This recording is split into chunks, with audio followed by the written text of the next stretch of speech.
Olá, bom dia pessoal, tudo bem?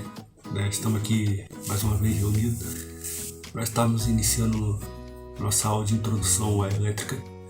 E de início eu quero que vocês vejam esse vídeo preparado pela Tecmundo, que fala sobre a história da eletricidade, o seu desenvolvimento ao longo da história, como que ela surgiu, como descobriram, até chegar até chegar ao dia de hoje, e a gente vê ela como que ela é hoje. Então preste bem atenção, e depois estaremos dando continuidade na aula, ok?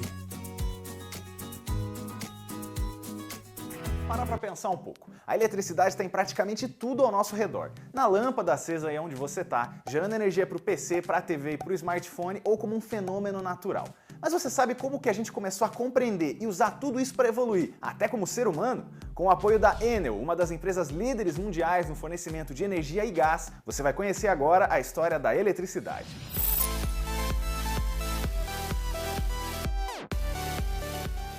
A eletricidade é mais ligada com o conceito de energia elétrica, que é a passagem ou transferência de cargas. Mas claro que é bem mais complexo que isso. E não dá para dizer quando que ela começou, já que a eletricidade sempre esteve por aí. Relâmpagos são descargas naturais da atmosfera na direção do solo, e os homens das cavernas viram isso de um jeito bem visual com a descoberta do fogo.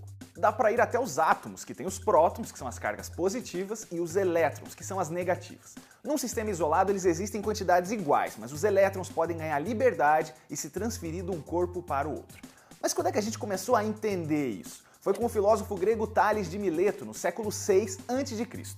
Esfregando um pedaço de âmbar na pele de um animal, ele percebeu que gerava a atração de pequenos objetos, como pedaços de palha. O filósofo achava que esse experimento era um fenômeno de magnetismo, mas na verdade ele estava descobrindo a eletricidade estática a partir do atrito. Mas por muito tempo ficou por isso aí.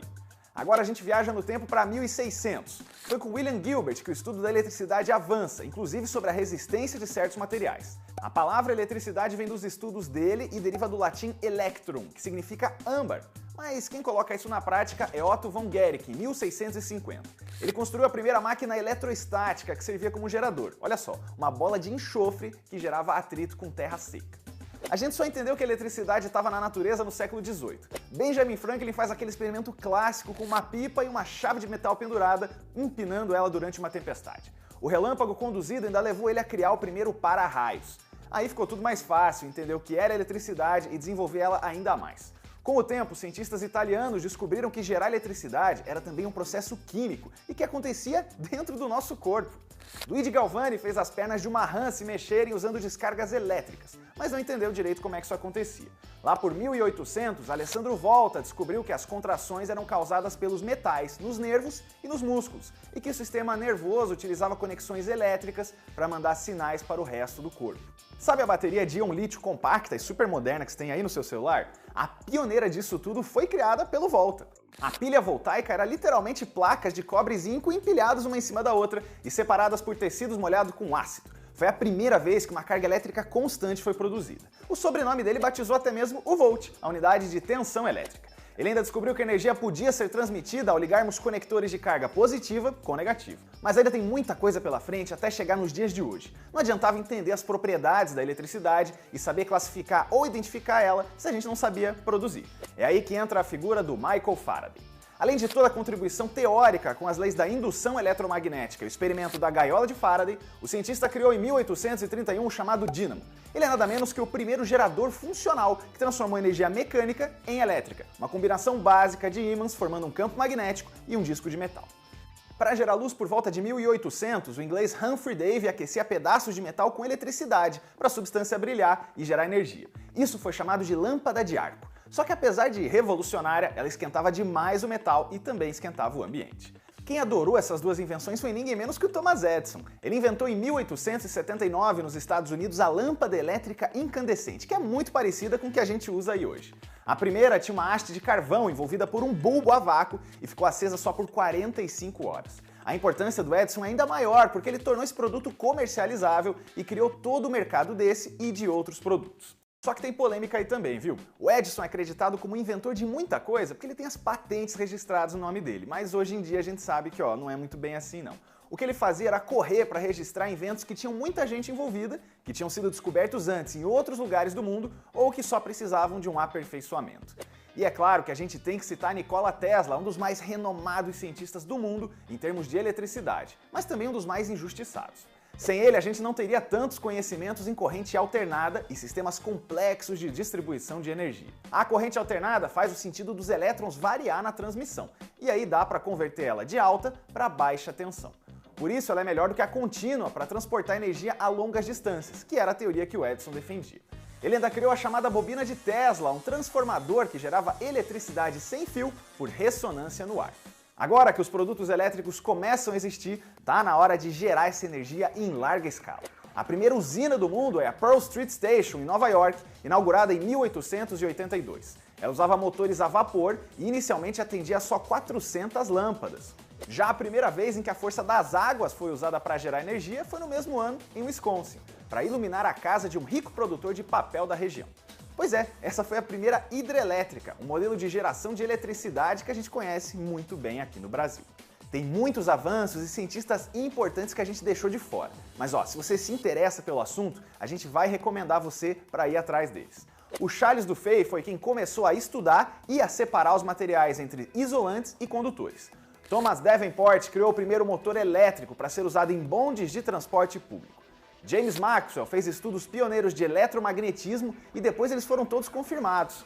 E as teorias do William Thomson, também conhecido como Lord Kelvin, serviram para a fabricação de cabos elétricos mais eficientes. A energia elétrica é essencial durante toda a segunda revolução industrial, desde a lâmpada do Edison até o fim da Segunda Guerra, já virando uma alternativa para a energia a vapor junto com o petróleo.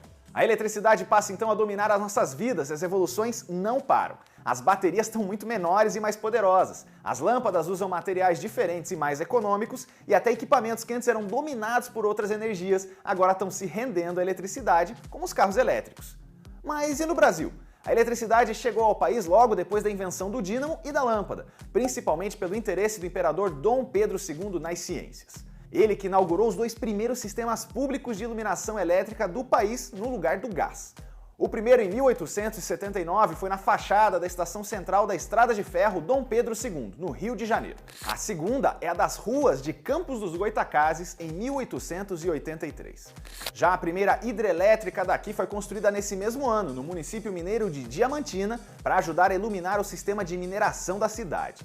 Hoje, o Brasil tem uma matriz de energia elétrica de 4.723 usinas e tem capacidade de geração de energia de 142.610 megawatts. E esse foi mais um capítulo da nossa série sobre a história da tecnologia, contando como surgiu e como que evoluiu a nossa boa e tão essencial eletricidade. Lembrando que esse vídeo contou com a parceria da Enel, uma das maiores empresas dos mercados de energia e gás e que por mais de 60 anos leva progresso às pessoas ao redor do globo, inclusive aqui no Brasil. Mas claro que muita coisa ainda virá pela frente, né? E você, como é que acha que vai ser a nossa vida com a eletricidade no futuro? Para mostrar que acredita no país e na inovação como pilar da sociedade, a Enel está encabeçando uma iniciativa para impulsionar startups, que vão receber investimento e um curso lá no Vale do Silício. Quer saber mais? Então acesse o site enel.com.br. Se você acha que a sua empresa está precisando de uma energia extra, clica ali no link da descrição para saber mais a respeito desse projeto. E não esquece de deixar sugestões de empresas, de produtos e de serviços para os próximos quadros. Até a próxima!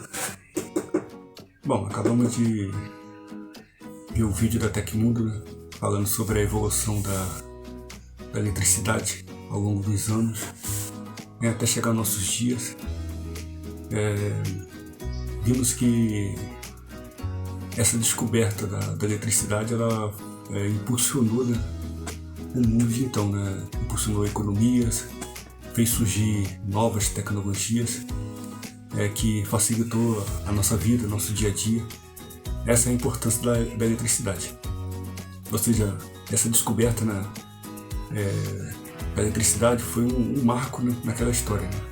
Ou seja, o homem vivia manipulando o fogo para poder iluminar as coisas, os caminhos, as casas, as pequenas fábrica, né, que é usado por artesão, e quando descobriu a eletricidade e quando conseguiram manipular a eletricidade para que pudesse iluminar o ambiente, isso foi um fator muito importante na vida do homem, até mesmo na própria sociedade de então. Como foi falado de Thomas Edison, que foi ali o inventor da lâmpada, e também do Tesla, né, que foi o inventor da eletricidade alternada, que é a eletricidade que usamos em nossas casas, que usamos no dia a dia, que é um tipo de eletricidade que ela pode ser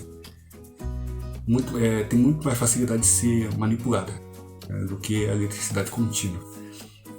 E com o surgimento da eletricidade, né, surgiu também as indústrias, o impulsionamento de máquinas, a criação de motores, ou seja, a eletricidade foi uma grande tecnologia que surgiu naquele tempo, que ao longo da história, né, ela foi evoluindo, né, foi sido estudada, e hoje nós temos lâmpadas inteligentes, nós temos dispositivos inteligentes, né, que é alimentado por eletricidade, que tem mudado, né, a nossa história, a nossa realidade no dia a dia. E então, através dessa aula aqui, você vai aprender, né, a manipular, né, essa energia, saber da importância dela, saber como que ela flui, né, dentro de um circuito, né, o porquê a energia dentro de casa ela é baixa, né, ou seja, 110, na indústria é um pouco maior, né, ou seja, tudo depende do equipamento em que ela vai ser usada. Também com a eletricidade surgiu também outros tipos de leis, né, como a lei de Ohm, né, que fala sobre que te ensina como saber, né, a amperagem, né, de um circuito, ou a tensão ou a resistência, né, através de fórmulas matemáticas, que ali faz você descobrir, né, a tensão de um circuito. Quando não se sabe, né, a tensão do circuito, né, você faz uma divisão ou uma multiplicação para poder estar encontrando a tensão. Ou quando você não sabe a corrente, né, você também faz um cálculo matemático para descobrir a corrente, e igualmente para a resistência. Tem também o cálculo para se descobrir também a potência no circuito, e através, né, do conhecimento da potência no circuito, você sabe como utilizar o disjuntor correto, como dimensionar, né, a fiação de uma casa, qual a bitola do fio a ser utilizado, quantas tomadas pode ser colocado no ambiente que vai ser manipulado por um único disjuntor. Ou seja, todo esse surgimento dessas leis, ela surgiu exatamente para poder fazer com que um ambiente de uma casa seja seguro, né, através da eletricidade. Porque se você não souber como dimensionar uma fiação, como não souber como utilizar a eletricidade de maneira correta, né, você pode provocar um curto-circuito, você pode trazer prejuízo com uma instalação. Então, essas leis estão aí para ser usadas, apesar que muitas vezes os eletricistas não usam a lei de Ohm para poder estar fazendo determinados cálculos. Muitas vezes também não faz cálculo, né, do que vai ser usado naquele ambiente para saber colocar qual o disjuntor correto, né? Às vezes, muitos dos erros que às vezes encontramos em instalações são as pessoas colocando disjuntor de tal amperagem porque acham que aquele disjuntor é o certo, né, para aquela situação. Mas existem vários meios de poder determinar qual o disjuntor correto para uma determinada área da casa. Se você souber colocar o disjuntor correto, né, numa perda de energia, e também numa